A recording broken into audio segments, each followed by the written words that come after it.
On the morning of April 16, 1930, the Bank of Manhattan opened the doors to the world's tallest building, 70 stories, 927 feet, 11 months from groundbreaking to finished tower, the fastest skyscraper ever built. For exactly 4 days, it stood as the pinnacle of human ambition. And then the Chrysler Building raised a secret spire and stole the crown. What followed was not just a loss of a record, but the beginning of a curse. For the next 90 years, 40 Wall Street would be defined entirely by what it failed to become.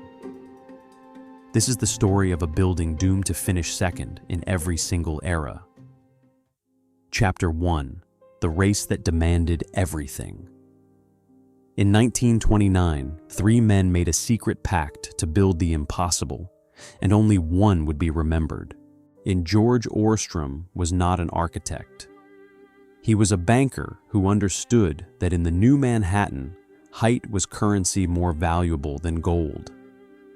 The man who controlled the tallest building controlled the skyline, and the skyline was all that mattered. He stood in the financial district that spring and counted the cranes, the Chrysler Building rising on 42nd Street. Whispers of something even larger planned for Fifth Avenue. The race was already running, and he was still standing at the starting line. He made his proposition to the Starrett brothers in a private dining room where the champagne cost more than most men earned in a month. Build me the tallest building in the world. Build it in less than a year. Build it before Chrysler finishes, before anyone else can catch us. The Starretts were the best builders in New York, and they knew immediately that what Ostrom was asking violated every principle of careful construction. Steel needs time to cure. Concrete needs time to set. Workers need time to work safely. But Ostrom was offering something the Starretts could not refuse. He was offering immortality. The building would rise at 40 Wall Street, in the heart of the financial district where buildings were measured by the men who owned them. 70 stories, 927 feet to the roof, tall enough to be called the tallest, fast enough to claim the title before anyone else could steal it.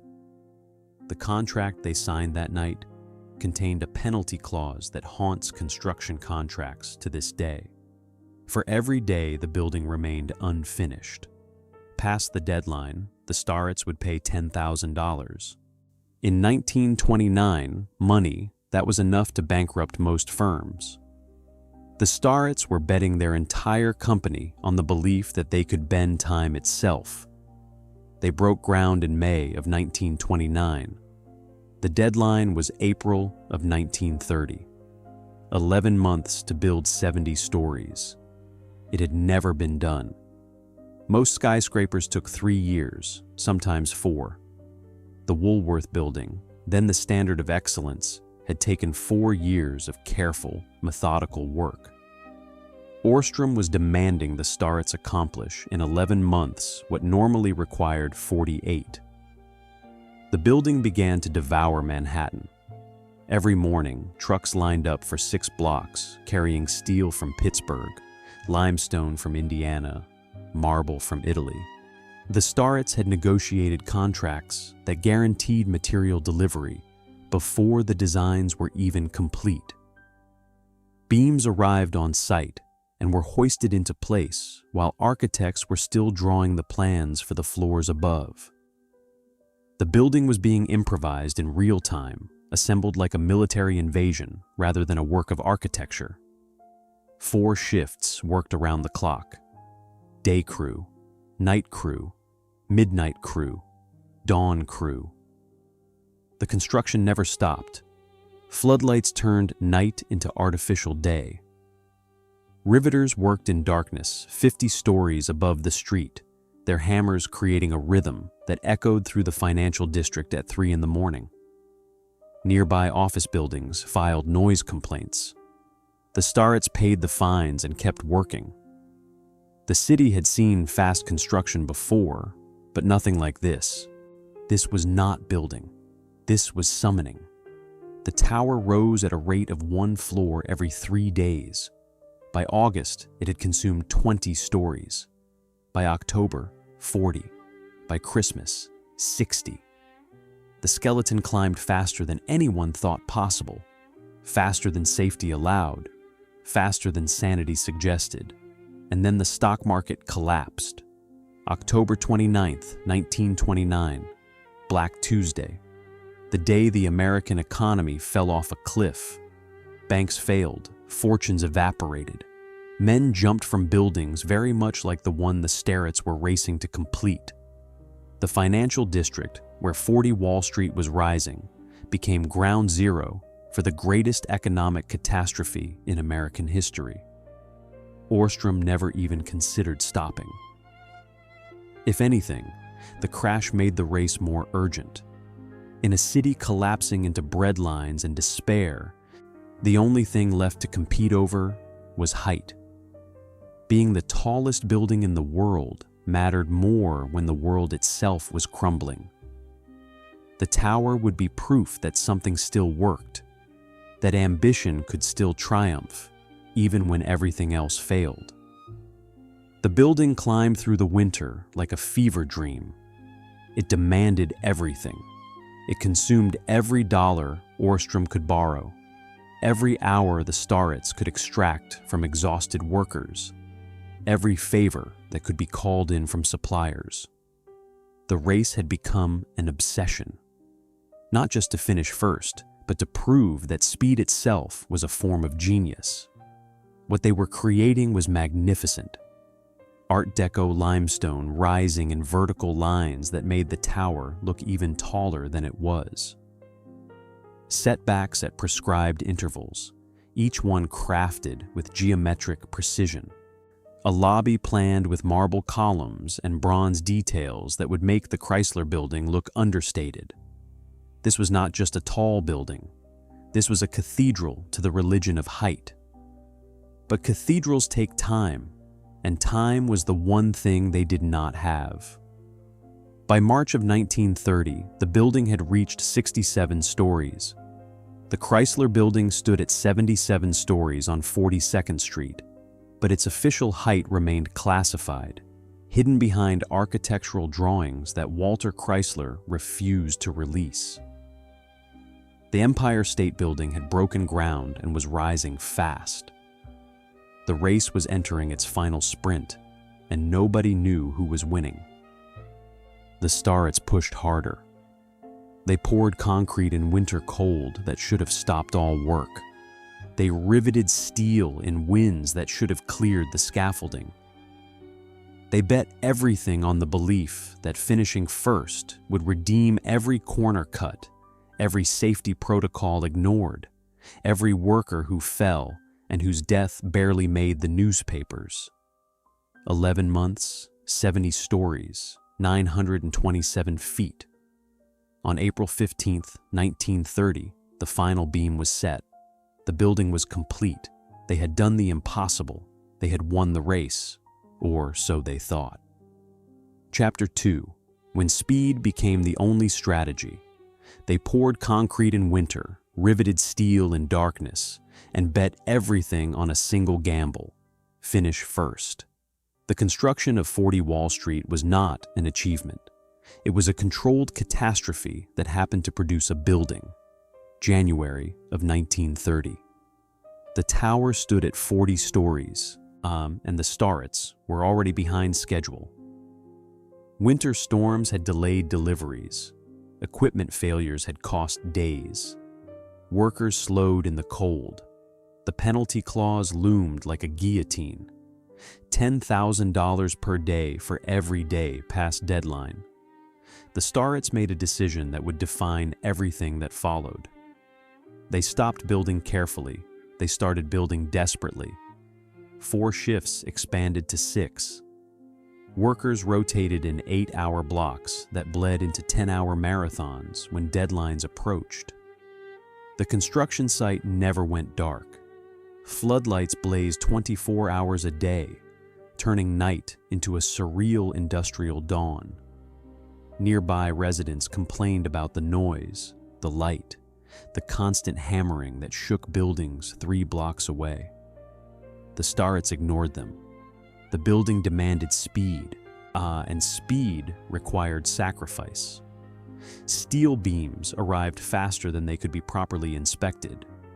Riveters worked from blueprints that were sometimes revised while they were installing the previous floor. The building was being invented as it rose, each floor an improvisation based on what had worked on the floor below. Structural engineers made calculations on the fly, adjusting load distributions in real time as the tower grew taller and the wind loads increased. The human cost mounted quietly. Between May 1929 and April 1930, 14 workers died in construction accidents at 40 Wall Street, falls from scaffolding, crushed by falling beams, electrocuted by temporary wiring. One man fell 70 stories and hit the street with such force that witnesses would not speak of it for years afterward. His name was Patrick Sullivan. He was 28. The newspapers reported his death in 3 sentences on page 11. Construction resumed before his body was removed from the site. 14 deaths in 11 months. The Chrysler Building, built more slowly and carefully, reported 6 deaths over 3 years. The Empire State Building, which would implement new safety protocols specifically because of what happened at 40 Wall Street, reported 5 deaths over 13 months of construction. The race for height had created a killing field, and everyone involved accepted it as the cost of victory. The Starets implemented strategies that would later be banned by construction codes. They prefabricated entire floor sections off-site and lifted them into place as complete units. And this saved time, but required precision that exhausted workers operating in darkness could not always achieve. Sections arrived misaligned. Corrections had to be made with cutting torches and improvised welds, while the sections hung suspended 50 stories above Wall Street. One mistake would send tons of steel crashing into the financial district below. No mistakes were reported. This does not mean no mistakes occurred. Concrete was poured in temperatures below freezing, supplemented with additives that prevented it from freezing solid, but also weakened its long-term structural integrity. The building's core would forever contain concrete that had cured improperly, locked into place before it had achieved full strength. Engineers who examined the building decades later would find evidence of this original compromise, visible in crack patterns that radiated from the central columns. The building rose through the winter like something possessed. One floor every 3 days became one floor every 2 days. By February, they were completing a floor every 36 hours. The pace was inhuman, unsustainable, and absolutely necessary if they were going to beat Chrysler to the sky. Material costs spiraled beyond all projections. The original budget was $12 million. By February, they had spent $14 million, and the building was not finished. Orstrom secured emergency loans from banks that were themselves teetering on the edge of collapse. The building consumed money faster than it consumed steel. Every delay meant higher costs. Every acceleration meant more waste. The economics had become irrelevant. All that mattered was the title. Tallest building in the world. The phrase appeared in every contract, every loan document, every press release.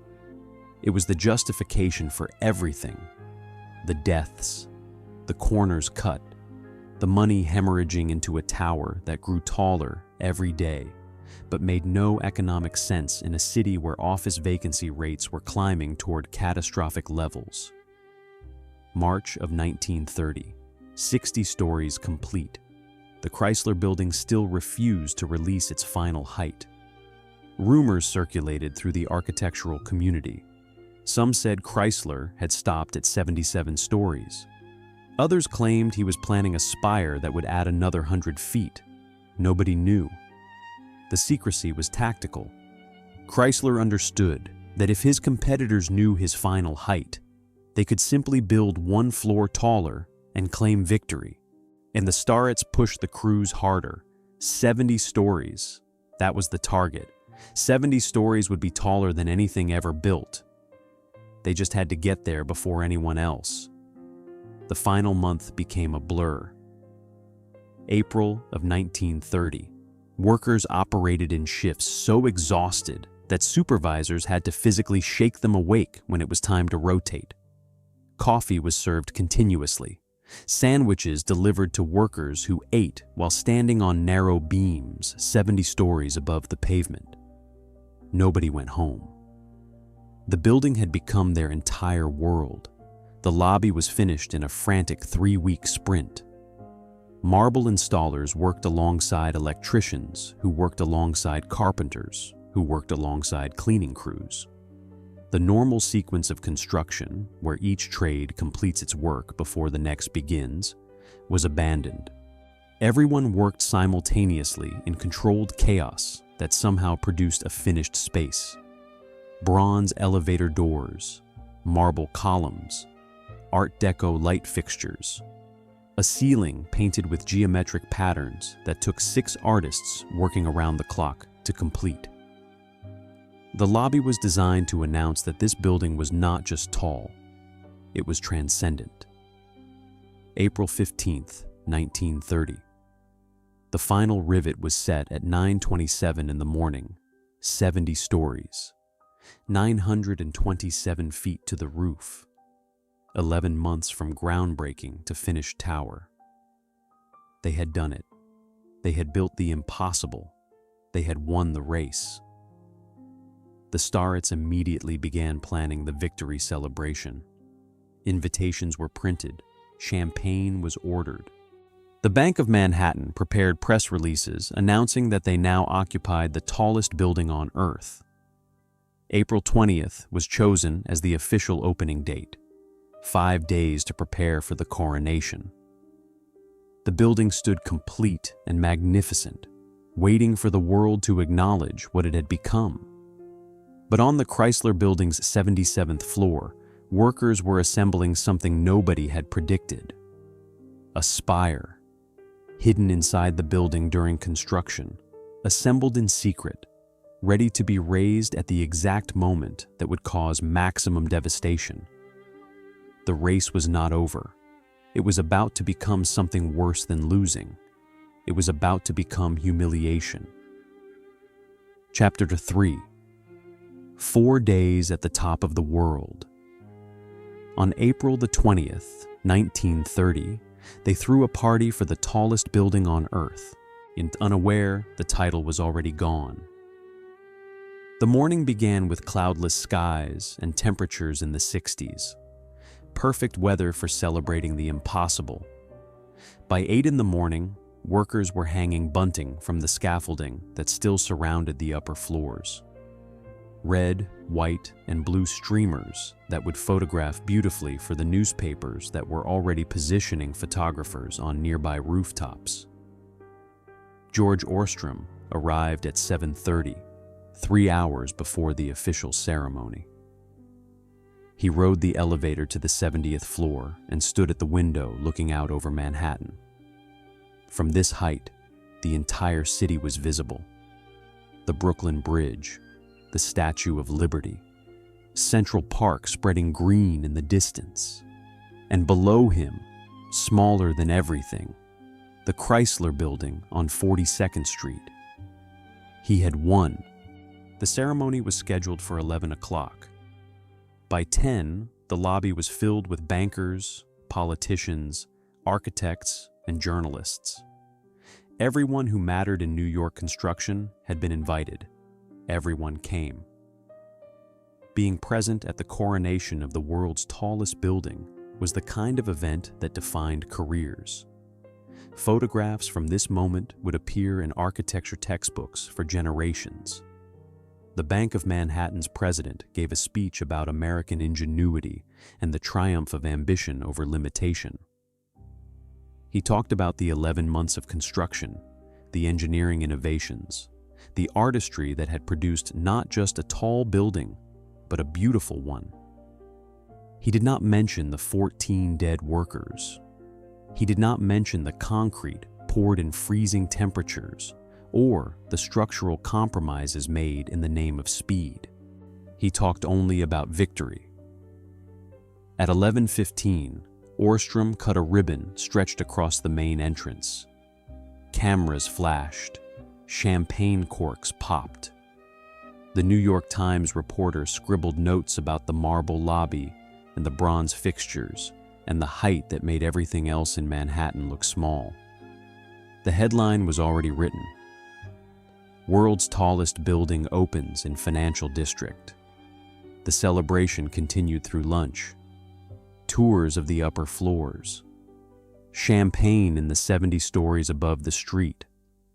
Speeches about the future of American architecture and the limitless potential of modern engineering. Everyone who attended would later remember it as one of the great moments of their professional lives. The party ended at 3 o'clock. Guests dispersed. Workers began cleaning up the streamers and the champagne glasses. Åström returned to his office on the 45th floor and began planning how to fill the building with tenants who would pay premium rents for the prestige of working in the world's tallest tower. 4 days later, everything changed. April 24th, 1930. Morning edition of the New York Times. Front page. A photograph of the Chrysler Building with something new rising from its crown. A spire, 125 feet of gleaming steel that had been assembled in secret inside the building and raised into position at dawn on April 23rd. The final height of the Chrysler Building, 1,046 feet. The height of 40 Wall Street, 927 feet. The difference, 119 feet. The duration of 40 Wall Street's reign as the world's tallest building, 4 days. Walter Chrysler had executed the most devastating tactical victory in the history of competitive architecture. He had let Åström believe he had won. He had allowed the celebration to proceed, the champagne to flow, the newspapers to print their premature headlines. And then, with surgical timing, he had raised a spire that made everything that happened at 40 Wall Street irrelevant. The spire had been designed in absolute secrecy. Assembled inside the Chrysler Building's fire stairs where no photographer could capture it. Lifted into position by a crane that operated before dawn when no witnesses were present. By the time Manhattan woke up on April 23rd, the Chrysler Building had transformed from a defeated competitor into the undisputed champion. Åström learned about it from his secretary, who brought him the newspaper at 9 in the morning. He read the article 3 times. He studied the photograph. He calculated the numbers. And then he sat in his office for 3 hours without speaking to anyone. The Bank of Manhattan immediately demanded an investigation. They hired engineers to examine whether the Chrysler spire met building codes. They consulted with architects about whether a spire counted as actual building height or was merely decorative addition. They threatened lawsuits. They issued press releases questioning the legitimacy of Chrysler's claim. None of it mattered. The Chrysler Building was taller. That was the only fact that counted. The architectural community sided with Chrysler. The newspapers crowned him the victor.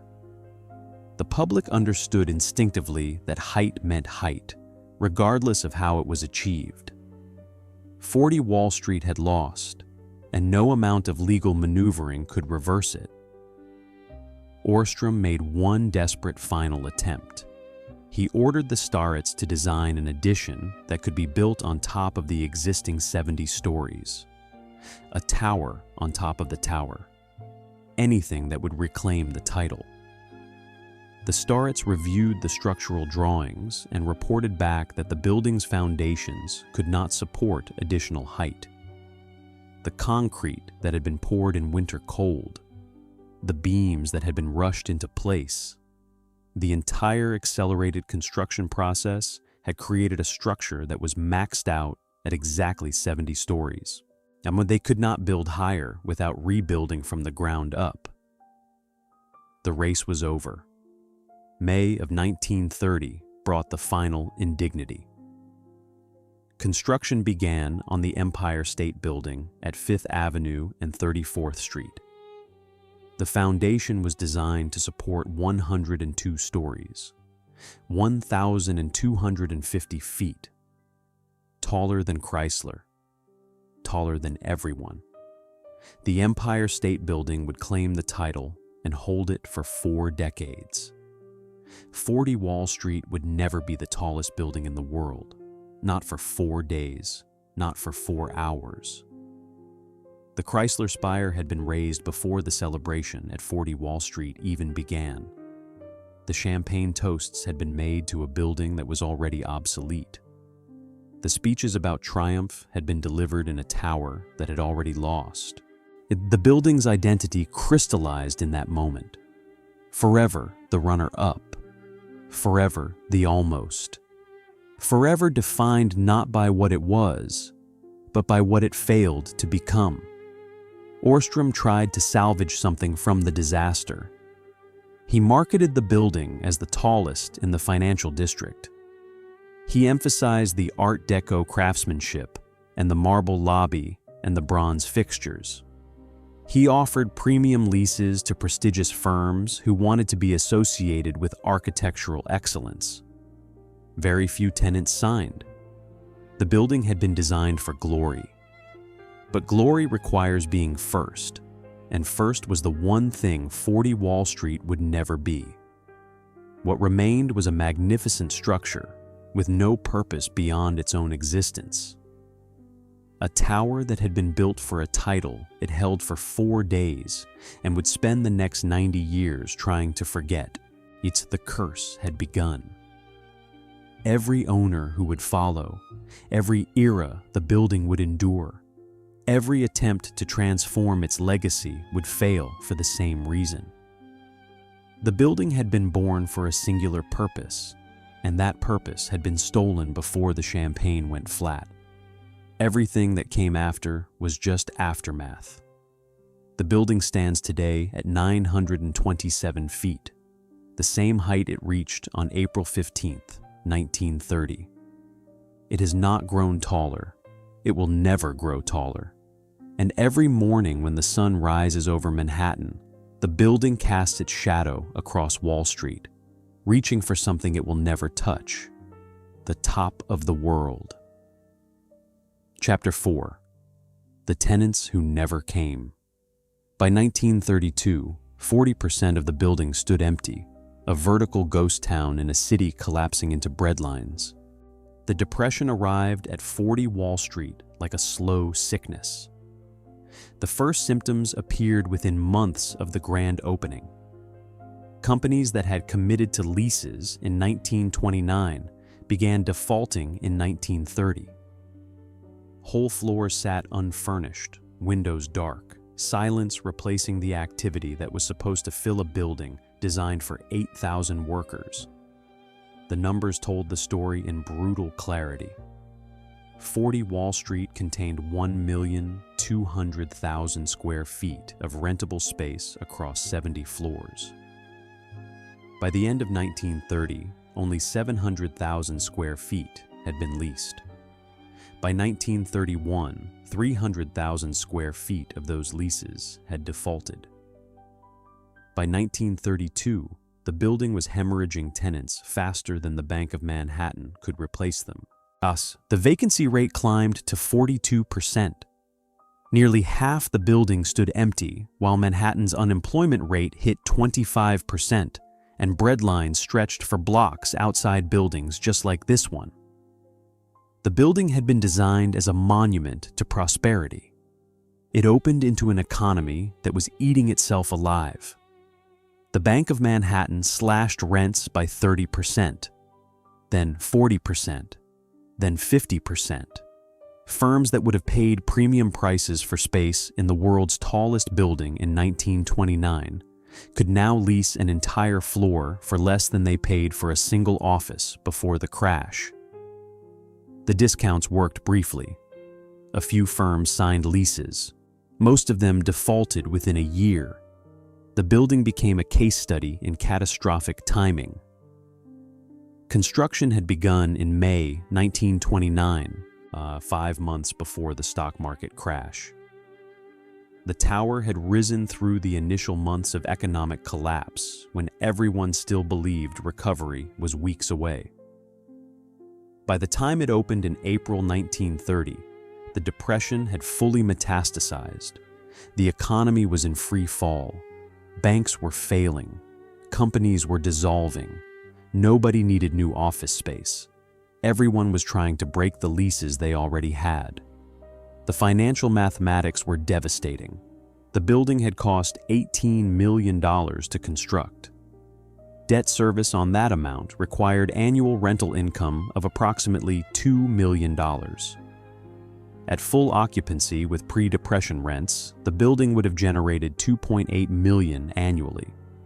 At 42% vacancy with 50% discounts, the building was generating $700,000.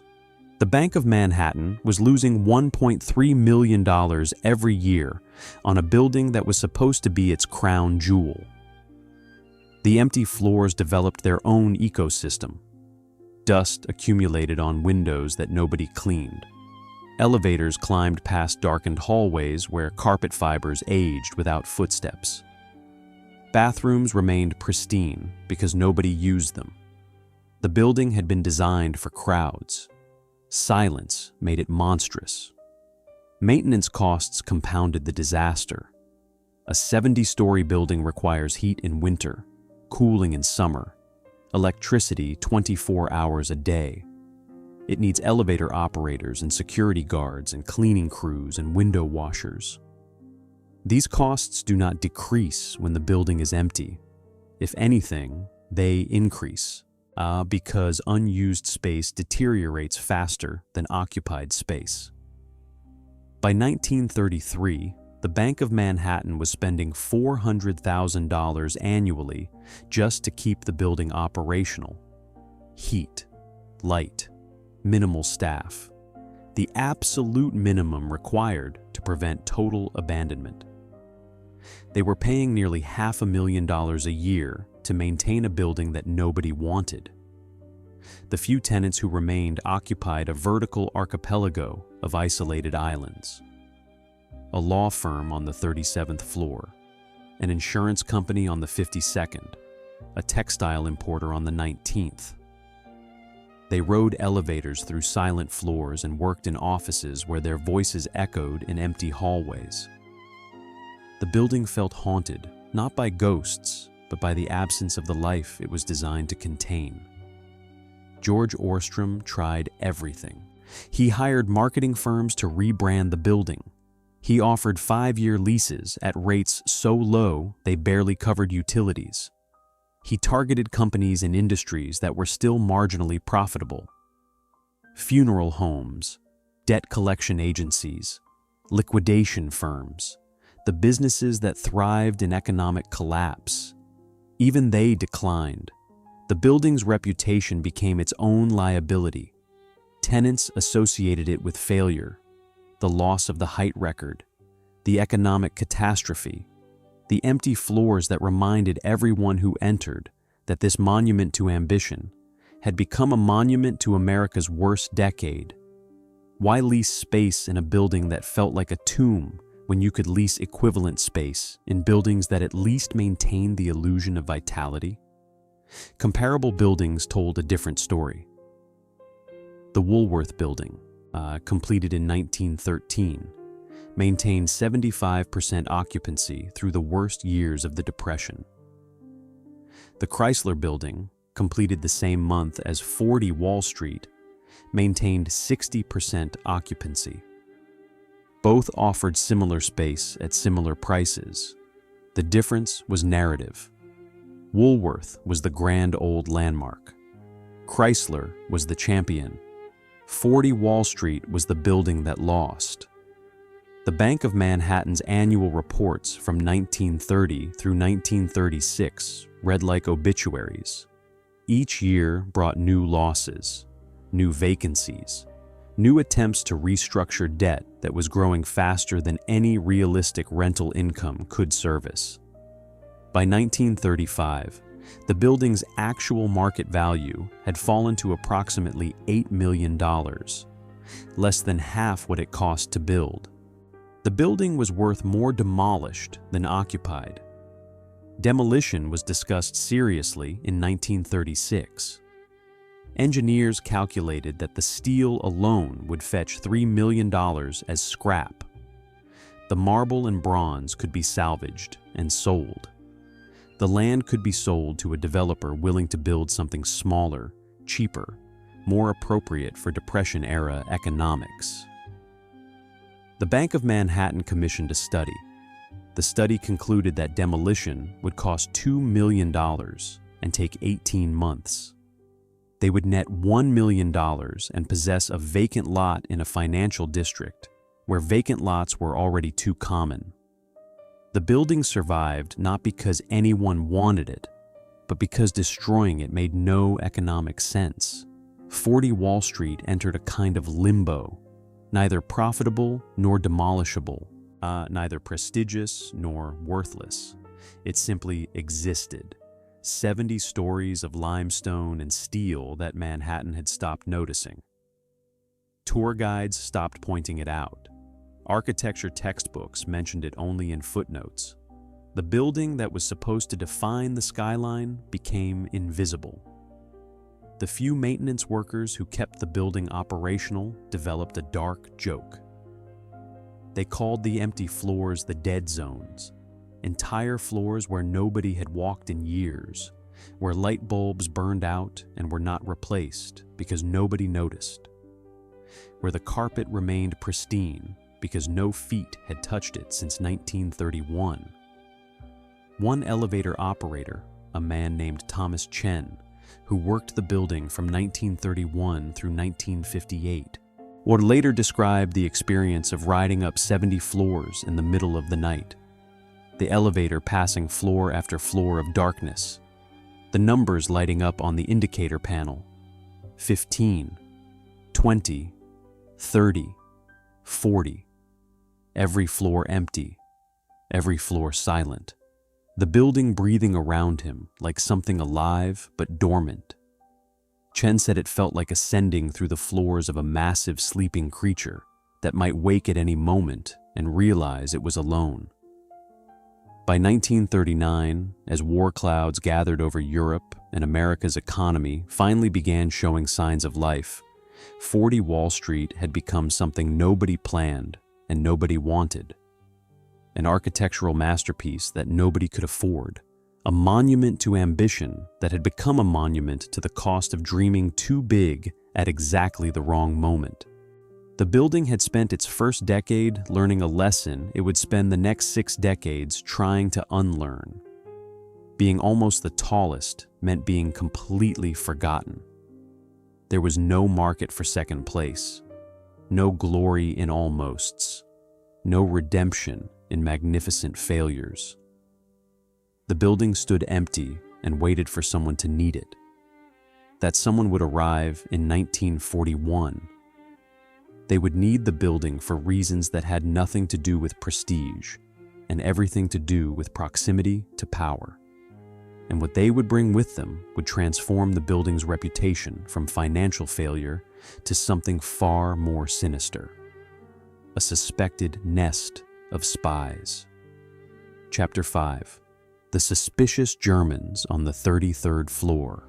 In 1941, FBI agents climbed 33 flights to investigate whether a skyscraper had become a Nazi spy nest. The German-American Bund moved into 40 Wall Street in 1938. They signed a 5-year lease for floors 33 and 34 at rates so deeply discounted, the Bank of Manhattan barely acknowledged the income. The Bund called themselves a cultural organization. They hosted German language classes, published newsletters about German heritage, organized social events for German Americans who wanted to maintain connection to the old country. The FBI called them something else: Nazi sympathizers, potential fifth columnists, an intelligence threat operating in plain sight at the heart of American finance. The Bund's official name was the Amerika-Deutscher Volksbund, the German-American People's League. They claimed a membership of 25,000 spread across the United States, with the largest concentration in New York City. They wore uniforms that resembled SA brown shirts. They held rallies where swastika flags hung beside American flags. They published literature that praised Adolf Hitler as a misunderstood visionary and blamed international Jewish conspiracies for the Depression. In 1938, this was still legal. Distasteful, certainly. Provocative, but legal. By 1941, with war raging in Europe and America sliding toward inevitable involvement, the Bund had become something that kept FBI Director J. Edgar Hoover awake at night.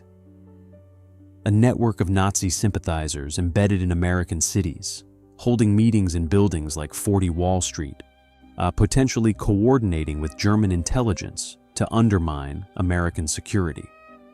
The 30th floor offices gave the Bund a tactical advantage they may or may not have recognized. Height provides visibility. From 33 stories up, the entire financial district was mapped in miniature. The New York Stock Exchange 3 blocks south, the Federal Reserve Bank 4 blocks west, ship traffic in the harbor clearly visible. Anyone standing at those windows with binoculars and a camera could document the movement of American finance and shipping with extraordinary precision. Whether anyone actually did this remains unclear. What is documented is that the FBI began surveillance of the Bund's 40 Wall Street offices in December 1940. They positioned agents in buildings across the street with telephoto lenses. They recruited informants from among the Bund's membership. They tapped phone lines and intercepted mail. They built a case file that grew to 3,000 pages over 18 months. The surveillance revealed an organization that was simultaneously dangerous and incompetent. The Bund published newsletters with coding that seemed designed to conceal messages, but was so obvious that FBI cryptographers broke it in an afternoon. They held meetings where members discussed sabotage operations in terms so vague they might have been discussing weekend camping trips. They maintained lists of members with military training, which could have been preparation for insurgency or could have been nothing more than a veteran social club. Hoover believed the worst. He believed the Bund was a tentacle of German intelligence, gathering information, recruiting agents, preparing for the day when Hitler would call on them to rise up and sabotage the American war effort from within. On December 7, 1941, the Japanese attacked Pearl Harbor. The next day, America declared war on Japan. 3 days later, Germany declared war on America. The Bund became enemy agents overnight. December 11, 1941, 8:30 in the morning. 20 FBI agents entered 40 Wall Street and took the elevators to the 33rd floor. They carried warrants. They carried weapons. They were prepared for armed resistance. They found filing cabinets. The raid lasted 6 hours. Agents removed documents, membership lists, financial records, correspondence with addresses in Germany. They arrested 4 Bund leaders present in the offices that morning. They seized typewriters, cameras, radio equipment, everything that could potentially be used for espionage or sabotage. What they found in those documents remains partially classified even now, 80 years later. What became public was damning enough. Correspondence with Nazi officials in Germany. Financial records showing funds received from German sources. Lists of military installations near members' homes. Plans for rallies that included weapons training disguised as camping instruction. Whether this constituted actual espionage or merely the fantasy of incompetent true believers is still debated by historians. The FBI treated it as the former. Within a week, they had arrested 38 Bund members across New York City. Within a month, 147. By February 1942, the German-American Bund had been effectively destroyed as an organization. Its leaders were interned, its members were interrogated, its meeting places were shut down. The offices on the 30th floor of 40 Wall Street were sealed and placed under federal guard. The newspapers loved the story. German spies caught in financial district. Nazi plot uncovered in Manhattan Tower. The headlines wrote themselves. Photographers captured images of FBI agents carrying boxes of documents down the marble lobby that George Ostrom had designed to represent American triumph. The building that had already failed to be the tallest was now associated with treason. The Bank of Manhattan tried to distance itself from the scandal. They issued statements emphasizing that they had simply leased office space to what appeared to be a legitimate cultural organization. They had no knowledge of illegal activities. They were cooperating fully with federal authorities. They were loyal Americans who happened to own a building where disloyal Americans had operated. The statements accomplished nothing. The association stuck. 40 Wall Street was the building where Nazis had plotted, the building where enemy agents had gathered intelligence, the building that had somehow become complicit in the greatest war in human history. Post-war investigations would reveal the truth was more complicated and more pathetic than the headlines suggested. The Bund had been under surveillance since its formation.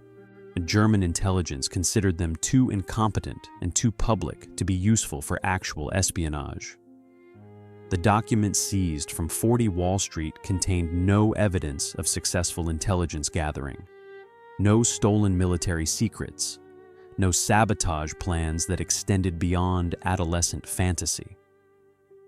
What the Bund actually was, a group of German Americans who felt culturally displaced in a country turning hostile to their heritage, who found in Nazi ideology a sense of pride and belonging that America was not offering, and who utterly failed to understand that wearing swastikas and praising Hitler was not merely provocative but suicidal in wartime America.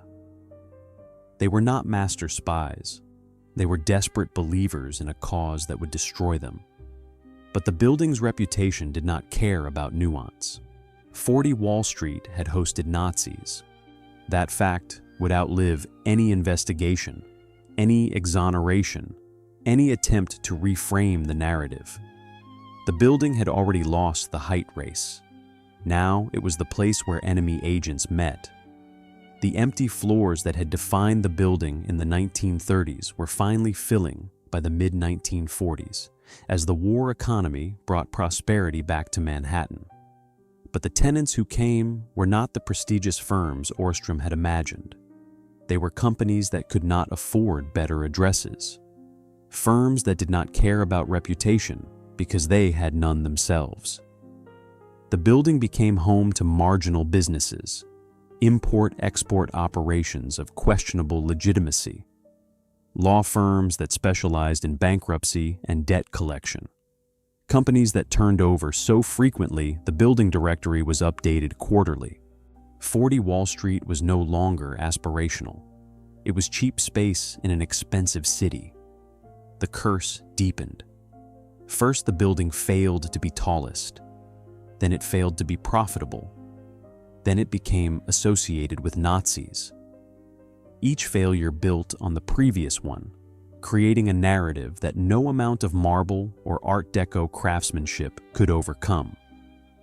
The building stood and endured, but endurance is not redemption.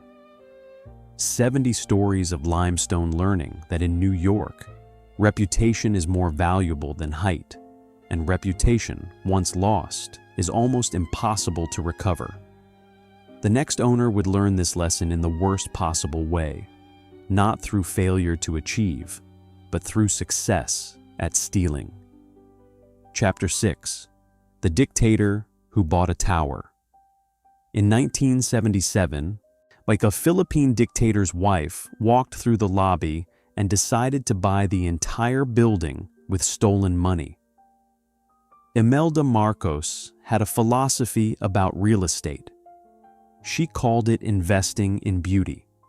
Her husband, Ferdinand, who had ruled the Philippines under martial law since 1972, called it something else. He called it hiding money. By 1977, the Marcos regime had perfected the art of kleptocracy. They skimmed from foreign aid. They demanded kickbacks from government contracts. They looted the national treasury with such systematic efficiency that economists would later estimate they stole between $5 billion and $10 billion during their 20-year rule. The money had to go somewhere.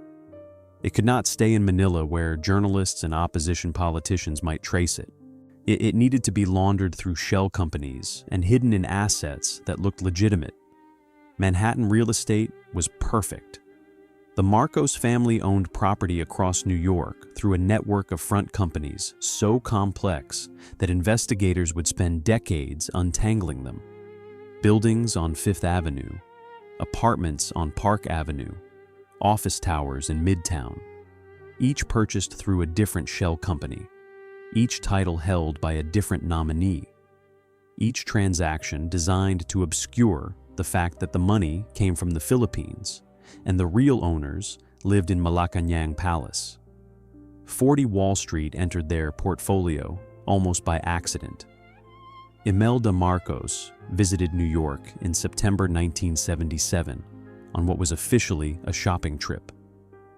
She visited galleries, she attended the opera, she bought jewelry, and she toured 40 Wall Street, which was being offered for sale by its current owners at a price that suggested desperation.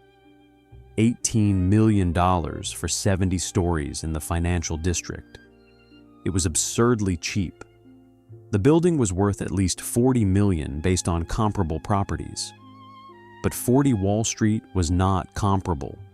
It was still half empty, still tarnished by its association with Nazis and Depression-era failure.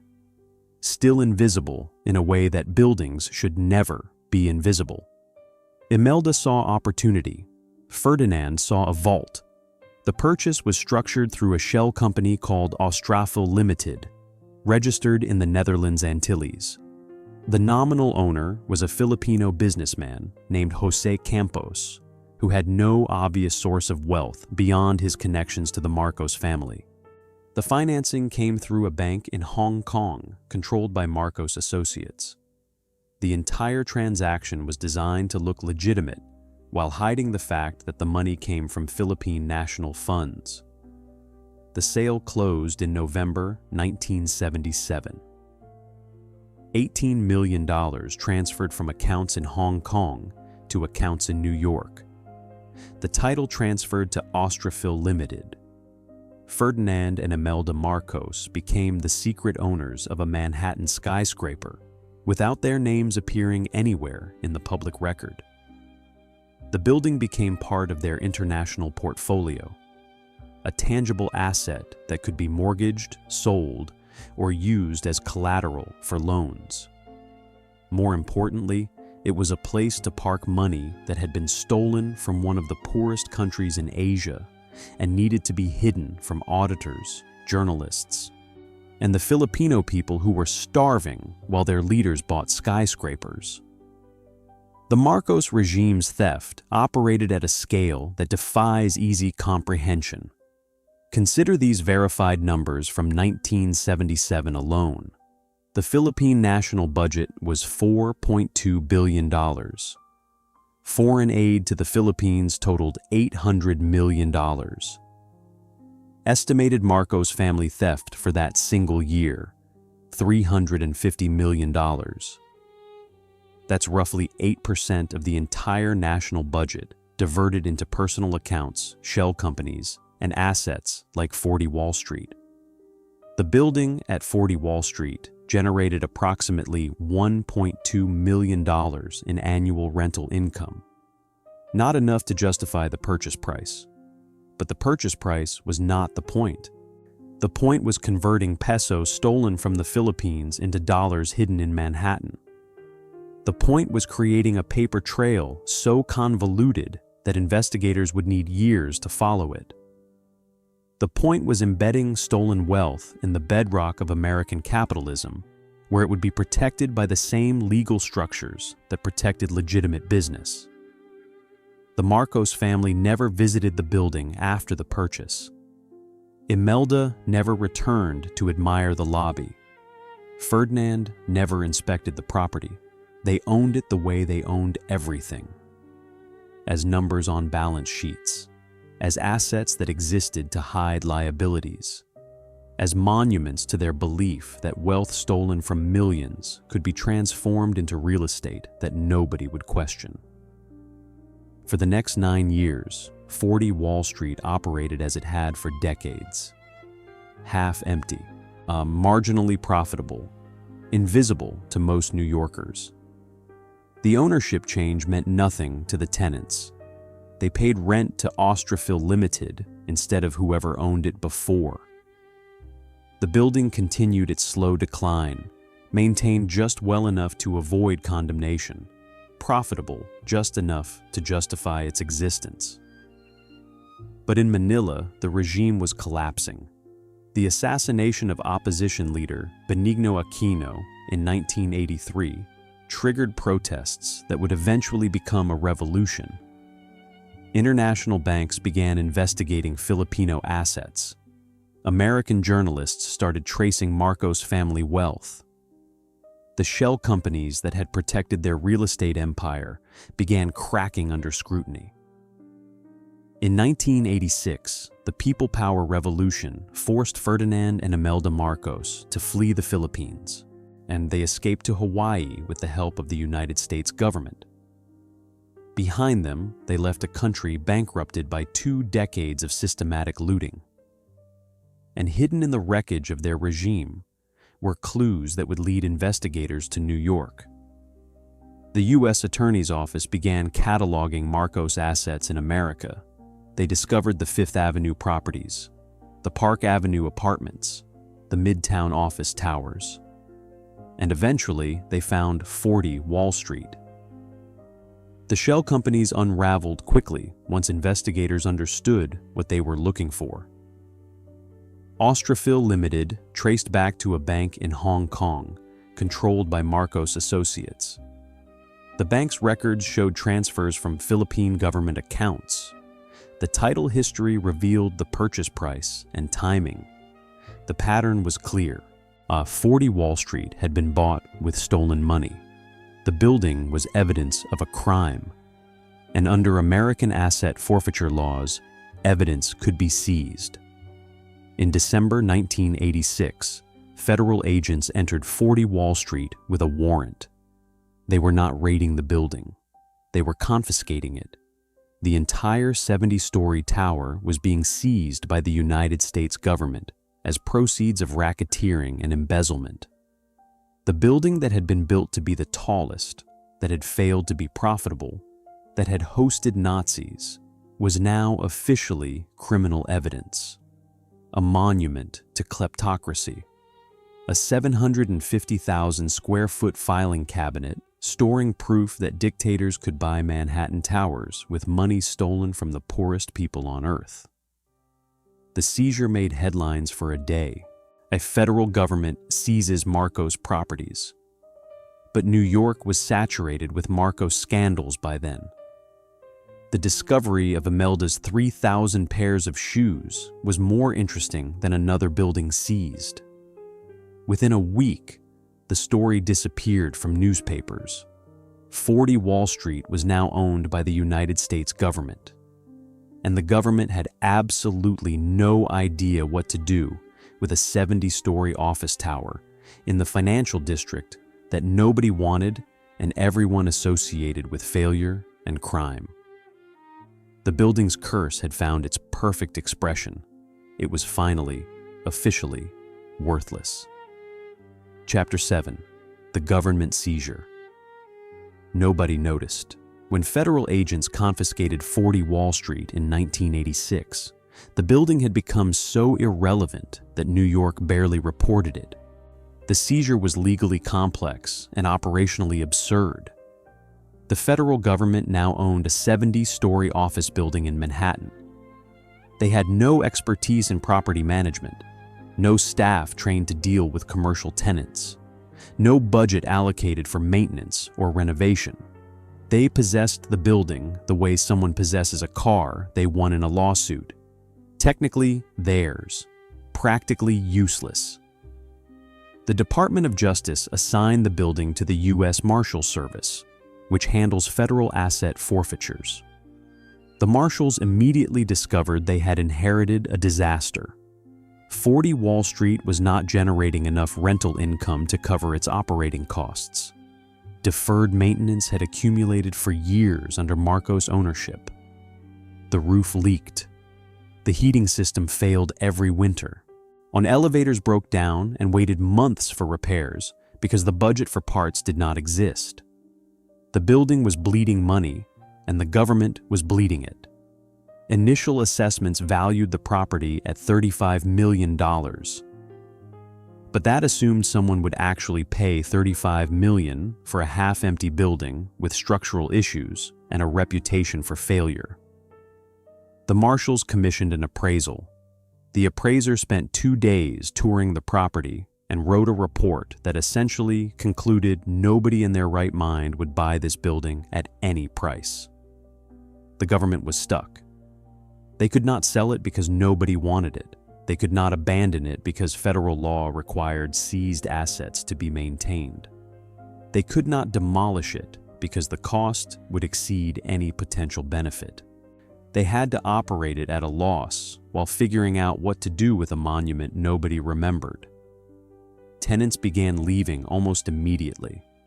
Companies that had tolerated Marcos' ownership decided that government ownership was somehow worse.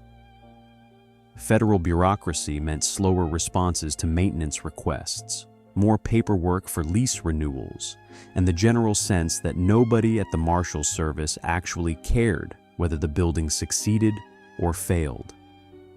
By 1988, vacancy had climbed to 53%. More than half the building stood empty. The rental income had dropped to $900,000 annually, while operating costs approached $1.4 million. The government was losing $500,000 every year on a building that existed only because they had seized it. The financial absurdity compounded. The government was effectively subsidizing a failed office tower with taxpayer money, while simultaneously trying to figure out how to unload it. They held auctions that attracted no bidders. They offered below-market terms. They suggested creative financing arrangements. Nobody wanted it. The building became a case study in the perverse incentives of asset forfeiture. The law was designed to punish criminals by taking their property, but when the property is worthless, the punishment falls on the government that seized it. The Marshals Service was spending $500,000 annually to own a monument to their own inability to make it profitable. Maintenance degraded to the absolute minimum required to keep the building legally operational. Heat in winter. Minimal lighting. The elevator service reduced to the floors that actually had tenants. The upper floors, which had been empty since the Depression, became even more abandoned. Dust thick enough to leave footprints. Windows so filthy, the light coming through them was gray. Bathrooms where the fixtures still worked, but nobody had cleaned them in years. the few remaining tenants operated in a surreal environment. They worked in offices surrounded by empty floors in a building owned by federal marshals who could not be bothered to fix the air conditioning. They rode elevators with government notices taped to the walls explaining that this property was seized under RICO statutes and any inquiries should be directed to the U.S. Attorney's Office. One tenant, a small law firm that occupied part of the 47th floor from 1986 to 1992, later described the experience as working in a museum of failure. The marble lobby still gleamed. The Art Deco details remained beautiful, but everything felt abandoned. The building was a ghost that had not realized it was dead. The government attempted to reframe the narrative. They commissioned studies about the building's architectural significance. They proposed landmark status. They suggested federal agencies could relocate there. None of these ideas survived contact with reality. The building was not significant enough for landmark protection. Federal agencies did not want to work in the financial district. Every solution ran into the fundamental problem that 40 Wall Street was a magnificent structure that nobody needed. By 1990, the Marshals Service had spent $2 million maintaining a building worth perhaps $25 million on paper, but zero in practice. They had received exactly 2 serious inquiries from potential buyers. Both withdrew after inspecting the property and calculating the renovation costs required to make it competitive. The situation was darkly comic. The United States government, which had seized the building as evidence of Marcos' corruption, was now operating it with roughly the same level of competence Marcos had shown. The building was still half empty, still losing money, still invisible to the city around it. The only difference was that now American taxpayers were funding the failure instead of Filipino peasants. In 1993, the Marshals Service made a decision born of desperation. They would sell the building not as a whole, but as a ground lease. The buyer would not own the land or structure outright. They would lease the land for 99 years and assume all operational responsibilities. The government would collect annual rent and wash their hands of the entire disaster. The strategy was transparent. They were offering someone else the opportunity to lose money on 40 Wall Street, while the government at least recovered some value through ground rent. It was not a good deal for any potential buyer, but it was the only deal the government could offer. They set the annual ground rent at $1 million, and far below what the property should generate. Essentially, a giveaway price designed to attract anyone willing to take the building off their hands. They advertised the opportunity through commercial real estate channels. They held an open house. They waited for someone desperate or delusional enough to see potential where everyone else saw quicksand. In 1995, they found him. Donald Trump had spent the early 1990s rebuilding his reputation after a series of casino bankruptcies that had left him personally liable for hundreds of millions in debt. He was not the billionaire he had been in the 1980s. He was a developer looking for opportunities that matched his diminished resources and amplified his need for visible success. 40 Wall Street matched both perfectly. Trump saw what others missed, not that the building was valuable, but that the building was cheap enough that he could afford it, and prominent enough that attaching his name to it would rebuild the brand he had damaged. The building's failure was not a liability. It was the entire point. He could buy it for almost nothing, rename it, and claim credit for rescuing a landmark, even if the rescue was mostly cosmetic. The negotiations were brief. Trump agreed to the $1 million annual ground rent. He agreed to assume all maintenance and operational costs. He agreed to a 99-year lease that gave him control without ownership. The government agreed to stop bleeding money on a building they never wanted in the first place. The deal closed in May 1996. Donald Trump became the operator of 40 Wall Street. The federal government retained ownership of the land beneath it and collected $1 million annually for doing nothing. And the building, which had spent a decade as government property slowly rotting under bureaucratic neglect, was about to be rebranded as a monument to the man who had mastered the art of turning failure into headline. The curse was about to evolve again. Chapter 8. The Man Who Saw an Opportunity in Ruins. Donald Trump looked at a disgraced, half-empty tower in 1995 and saw exactly what he'd been searching for: his name in lights. Trump's genius was not in seeing value where others saw ruin. His genius was in understanding that in New York, real estate, perception is the only value that matters. 40 Wall Street was not a good building in 1995. It was a cheap building with a prestigious address, and cheap buildings with prestigious addresses can be transformed through branding into expensive buildings with profitable leases. The renovation budget was $40 million, not enough to modernize the entire structure, enough to modernize the parts that tenants would see and photograph. The lobby received a complete overhaul: new marble, polished bronze, gold accents that telegraphed luxury whether or not they represented it. The elevators were upgraded with new controls and lighting that made them feel modern, even though the mechanical systems remained largely unchanged. The upper floors, which had been empty since the Depression, received cosmetic renovation: new carpet, fresh paint, functional HVAC. Nothing innovative, nothing that would win architectural awards, just clean, a usable office space that companies could lease without embarrassment. The real renovation was the name. In October 1996, workers installed 40-foot-tall letters on the building's facade. The Trump Building, gold letters visible from blocks away. Trump understood that in Manhattan, signage is architecture. The average person walking through the financial district would never enter the lobby or ride the elevators. They would see the name, and seeing the name was enough. The rebranding was immediate and total. Every press release, every lease agreement, every mention in newspapers and magazines. The building was no longer 40 Wall Street, site of Depression-era vacancy and Marcos-era corruption.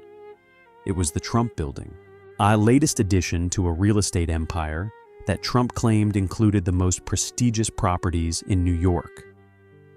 The claims were exaggerated. Trump's empire in 1996 consisted of properties he partially owned, properties he managed, properties he licensed his name to, and properties he talked about owning loudly enough that people assumed he did. The Trump Building fit perfectly. He did not own it, he leased it, but he controlled the brand, and the brand was all that mattered.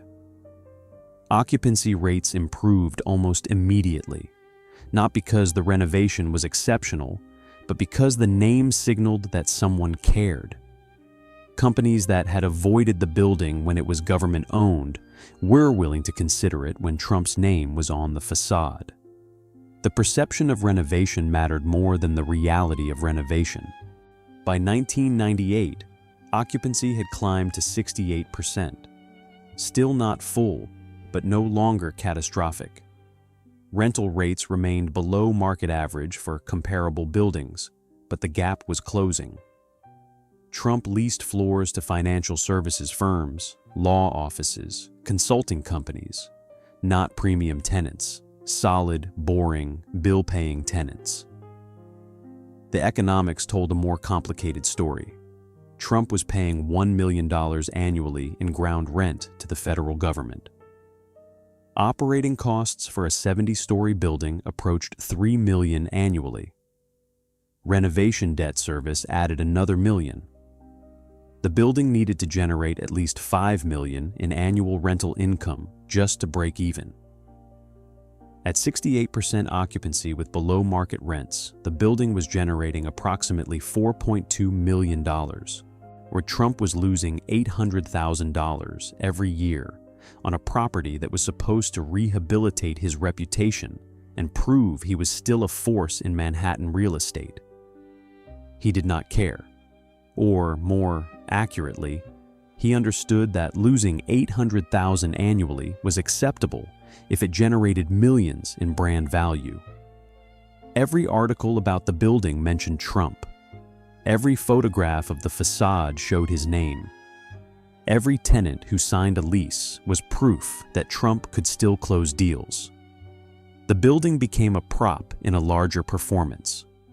Trump gave tours to journalists. He hosted events in the marble lobby. He spoke about the building in interviews as though it were the crown jewel of his empire rather than a marginally profitable 70-year-old tower that he leased from the government. The performance worked. By 2000, 40 Wall Street was no longer invisible. It was the Trump Building. Tourists photographed it. Business reporters referenced it. The building that had spent 70 years being forgotten was finally being noticed, even if the only thing people noticed was the name on the facade. But the curse does not break so easily. Trump had changed the building's name. He had not changed its fundamental nature. It was still a runner-up, still defined by what it failed to be. And the man who had attached his name to it was about to discover that in New York, your name can become your greatest liability. 2016 changed everything. Trump's presidential campaign had transformed him from real estate developer to political figure. The transformation was total and irreversible. He was no longer just a name on buildings. He was a name associated with policies, controversies, and divisions that made approximately half the country furious. Corporate tenants at the Trump Building faced a calculation they had not anticipated. Was it worth being associated with that name? Was it worth the protests, the negative publicity, the potential customer backlash? For an increasing number of firms, the answer was no. The exodus began slowly. A consulting firm decided not to renew its lease in 2017. A law office relocated to a different building in 2018. Each departure was justified with corporate language about strategic repositioning. None mentioned politics directly. None had to. By 2019, vacancy at the Trump Building had climbed back to 42%, the same rate that had defined the building during the Depression. Companies were willing to pay premium prices for equivalent space in buildings without the name Trump on the facade. The name that had been the building's salvation in 1996 had become its curse in 2019. Trump's team responded with rent concessions, 20% discounts, 30%, free months, renovations paid by the landlord. Every incentive designed to convince tenants that the space was worth the name. Few tenants were convinced. The building's curse had come full circle. It was built to be the tallest and lost in 4 days. It was supposed to be profitable and hemorrhaged money for decades. It was seized as criminal evidence and rotted under government ownership.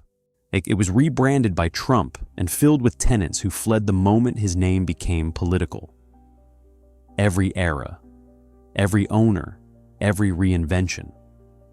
The building tried to become something other than what it was, and every attempt only deepened the original wound. The building demands to matter. The city refuses to care. Today, the Trump Organization still operates 40 Wall Street under the 99-year lease signed in 1996.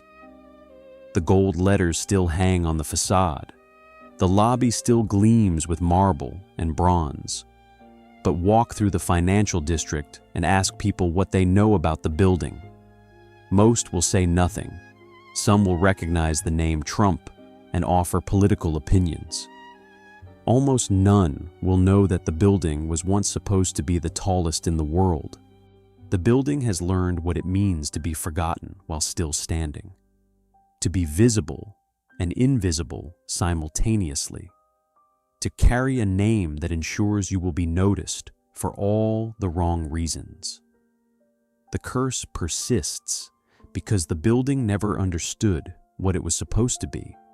Not the tallest, not the most profitable, not a monument to anyone's genius, just a building. 70 stories of limestone that could have been magnificent if it had been allowed to simply exist. But existence without glory is not enough. Not in New York. Not for a building born from competitive obsession. And so it stands, trying to matter, failing to matter, cursed to repeat the pattern until the limestone crumbles and the steel rusts and even the name is forgotten. Chapter 9, when the address became a liability. After 2016, having Trump's name on the building became the very thing that made it impossible to fill. The numbers documented the collapse with brutal precision. In November 2016, 40 Wall Street reported 71% occupancy, the best rate in 2 decades. Rents were climbing toward market average. The building seemed to have finally escaped its curse. And then the election happened. Within 6 months, occupancy dropped to 63%. Within a year, 54%. By 2019, the building was back at 40% vacancy, 700,000 square feet of empty office space in a building that needed to be at least 75% full to break even on operating costs and ground rent. The exodus was not random. It followed a pattern. First came the nonprofit organizations, advocacy groups, foundations, organizations whose donors and members had strong political opinions and expressed those opinions through where they chose to work. A climate advocacy organization broke its lease in March 2017, citing a need to relocate closer to partner organizations. Nobody believed the explanation. Everyone understood the real reason. Then came the law firms. Corporate law practices that represented clients who might object to being served papers with a Trump building address on the letterhead. Litigation firms that worried about jury perception. Immigration attorneys who could not, in good conscience, maintain offices in a building bearing the name of a president whose immigration policies they spent their careers fighting. By 2018, financial services firms were leaving. Banks, investment firms, companies that had occupied space in the building for decades. They cited market conditions, consolidation, strategic repositioning. The lease breaks cost them millions in penalties.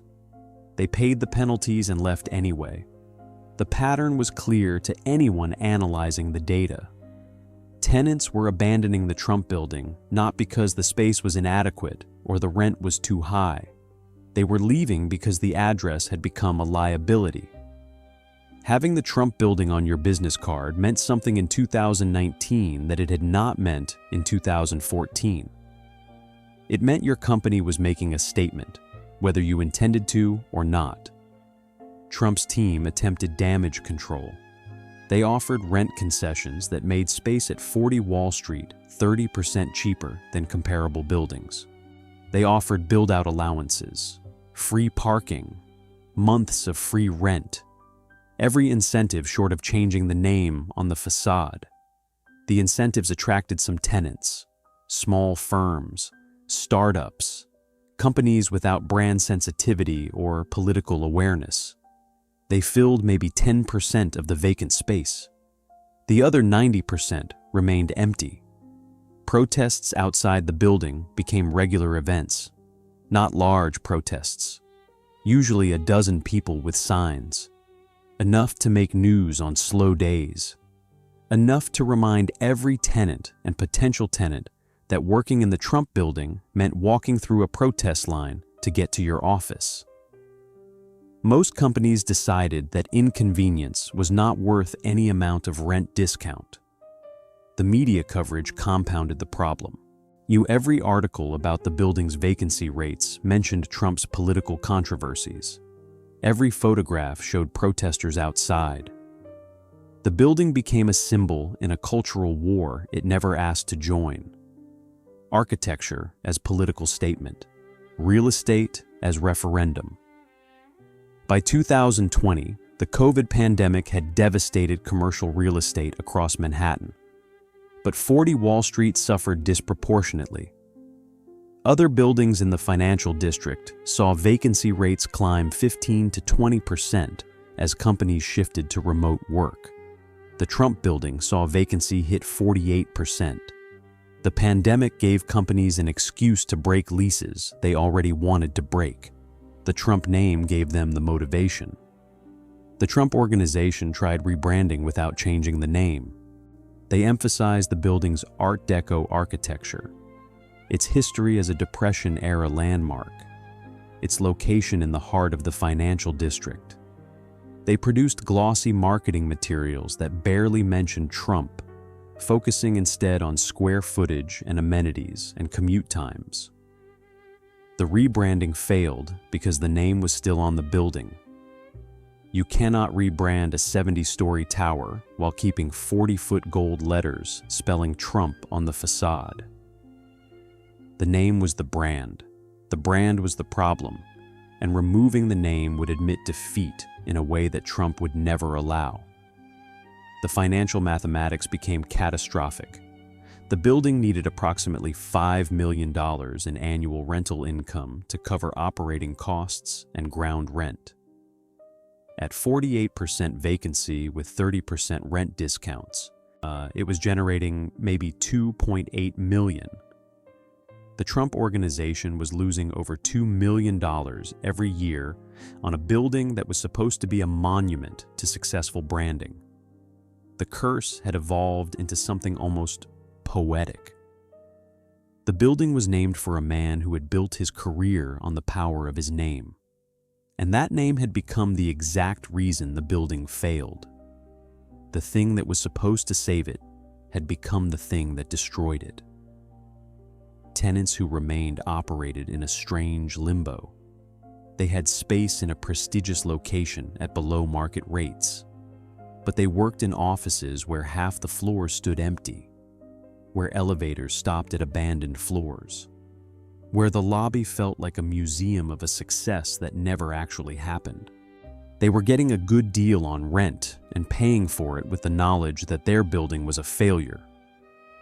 Security reports from 2021 documented increasing vandalism, graffiti on the facade, broken windows on the ground floor. Nothing that threatened the building's structural integrity. Just enough damage to require constant maintenance and remind everyone that this building was hated by enough people that they would commit minor crimes to express that hatred. The Trump organization hired additional security. They installed cameras. They increased lighting around the building's perimeter. The vandalism continued. Not because the vandals were sophisticated, but because they were motivated. The building had become a target not for what it was, but for whose name it carried. By 2022, the building's market value had dropped below $20 million, less than the cost of the Marcos purchase in 1977, less than a third of what it was worth in 2000. The building was not just failing financially, it was declining in actual value at a rate that suggested eventual worthlessness. Commercial real estate analysts began discussing whether the building might actually be worth more demolished than operational. The land was valuable. The 70-story structure was a liability. The Trump name was toxic.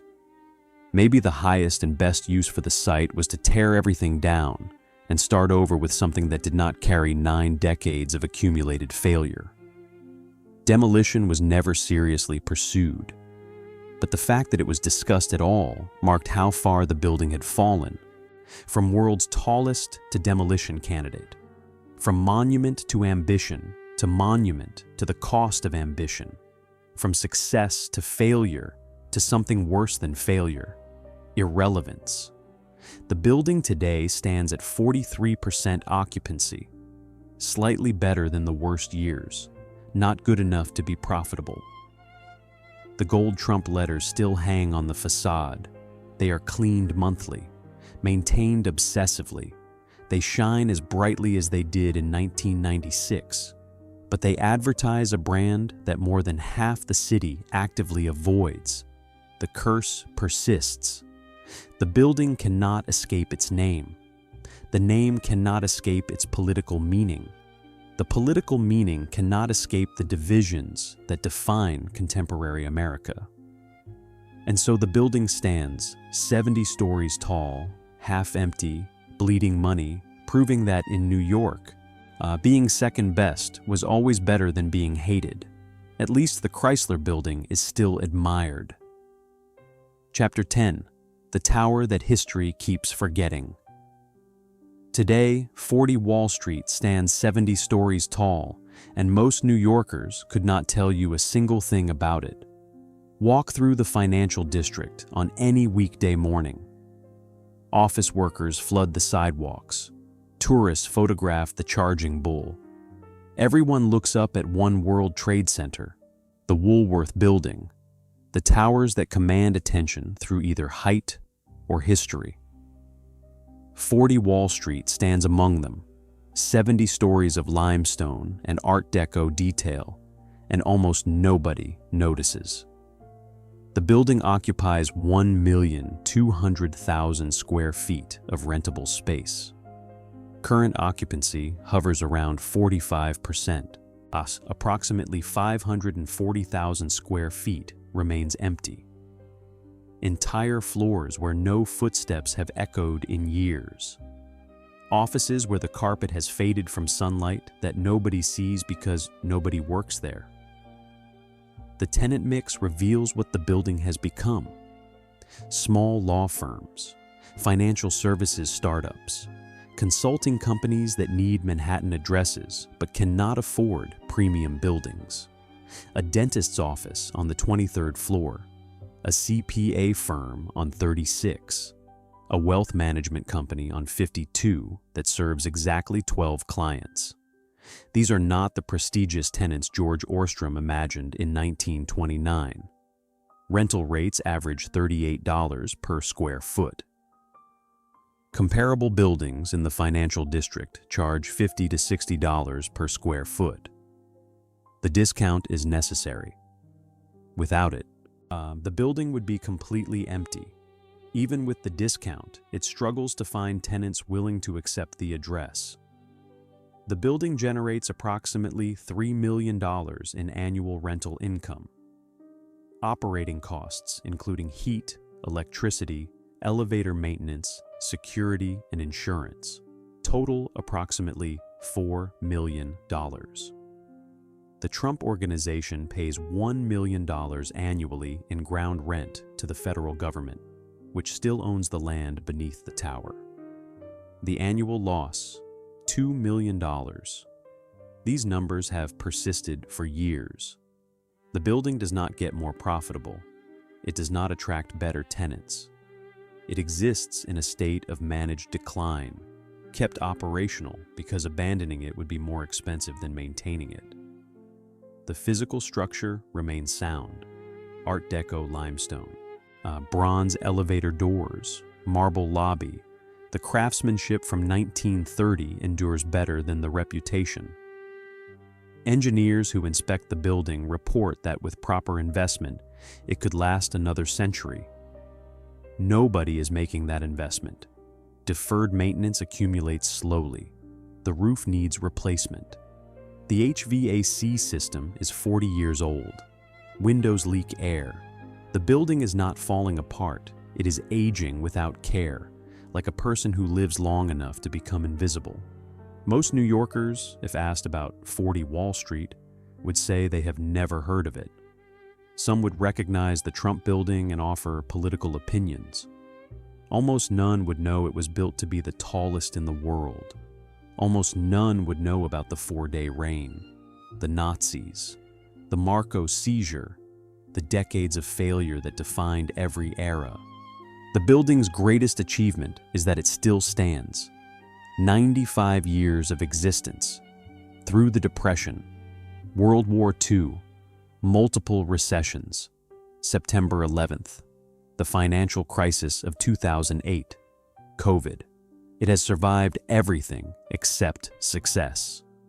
Compare it to the buildings around it. One World Trade Center, opened in 2014, draws millions of visitors annually.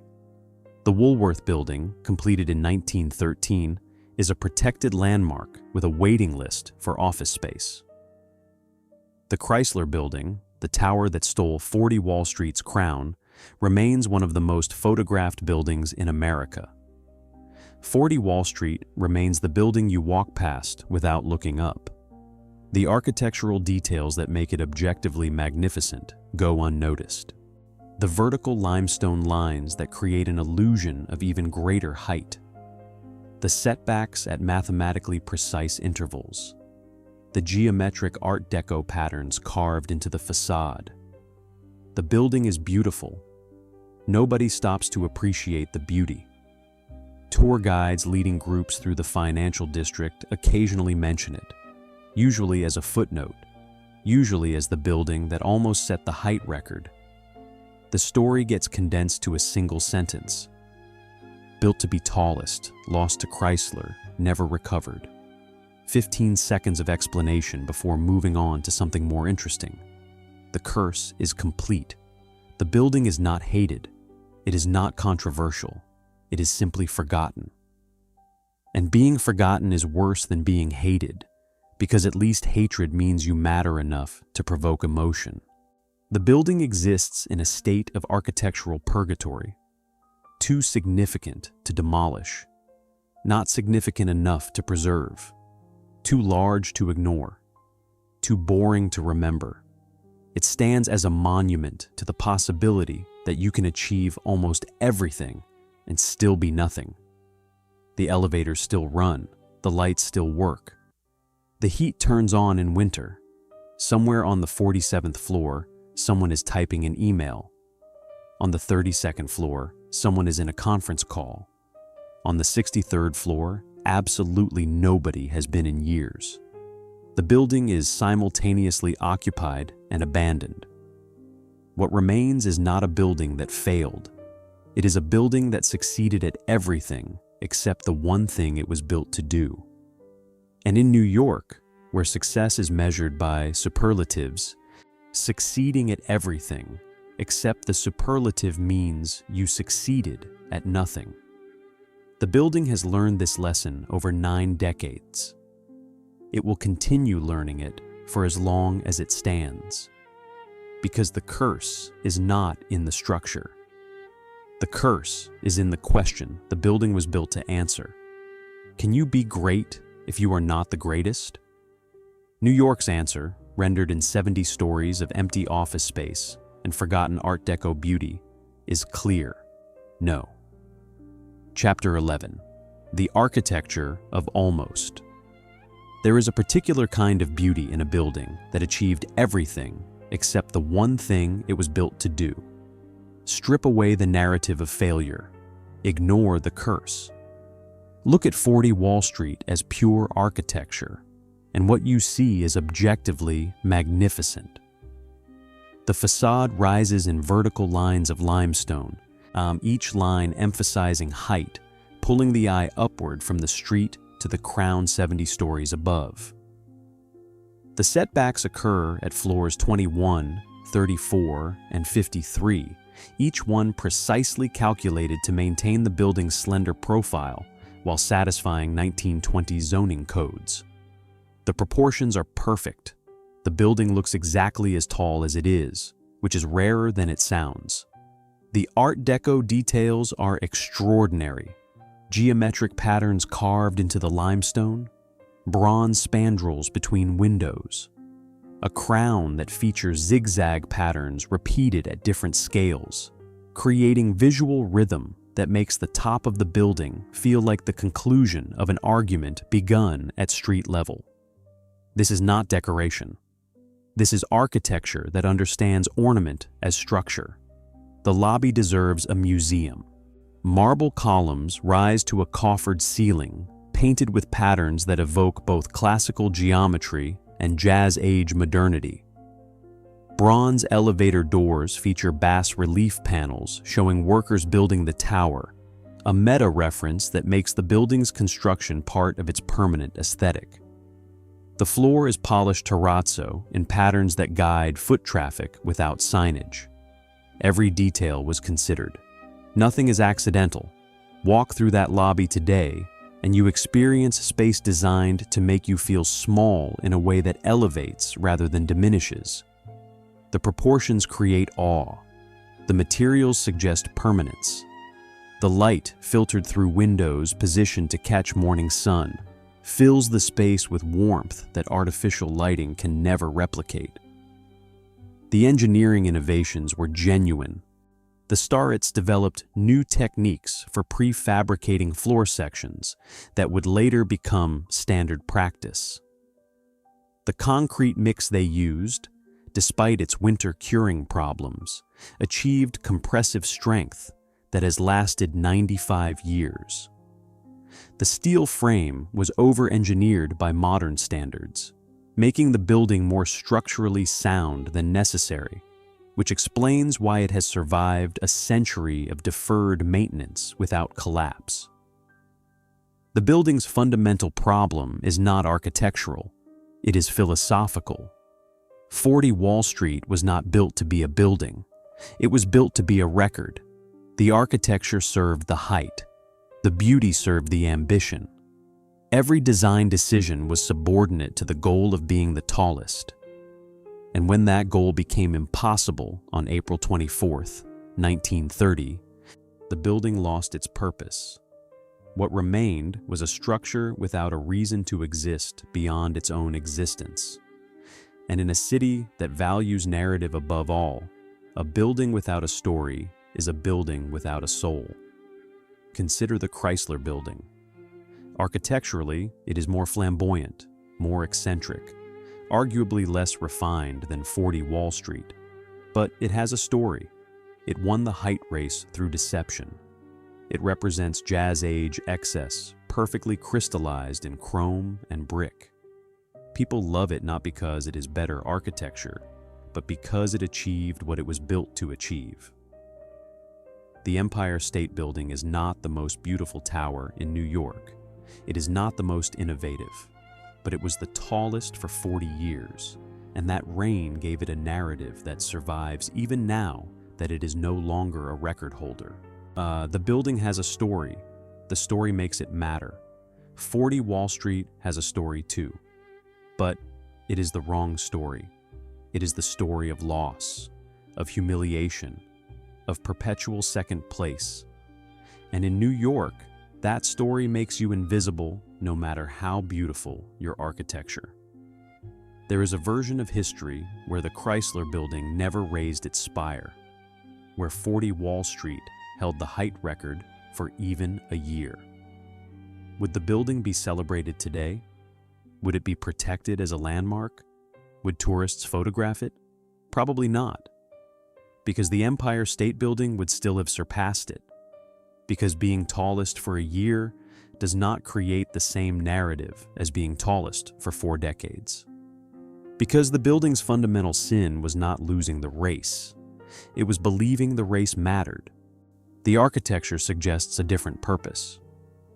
If you removed the height obsession, if you judged 40 Wall Street purely as a work of design, it succeeds completely.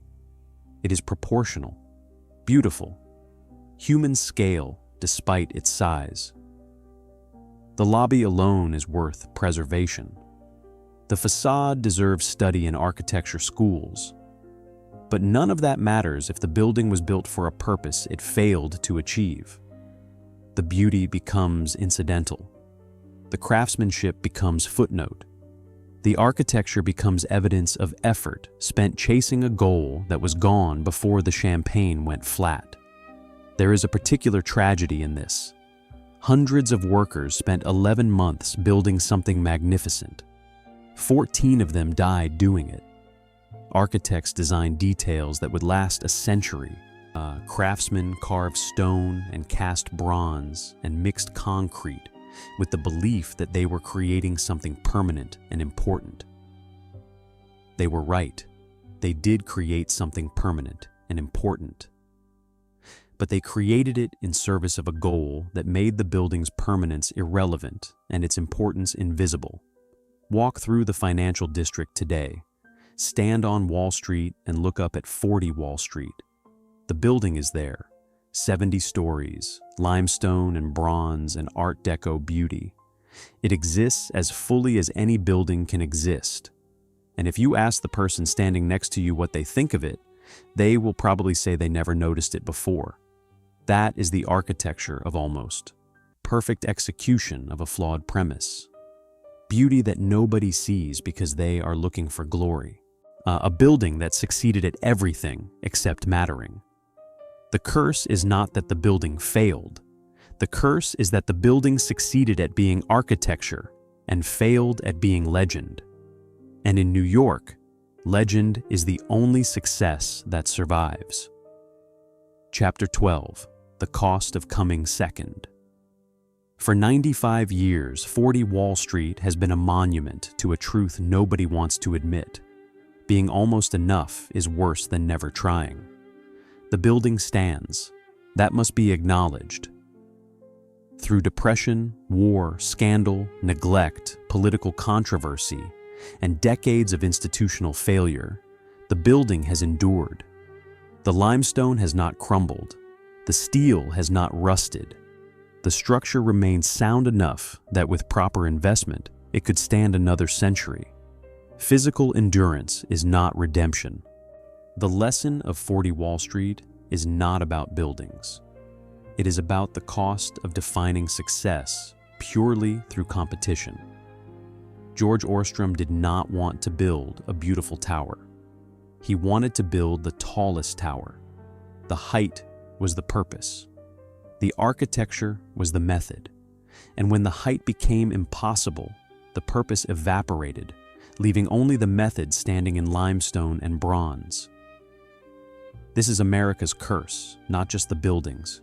We build monuments to records. We value being first above being good. We celebrate winning and forget excellence. And when the record falls, when first place becomes second place, we abandon the monument and move on to the next competition.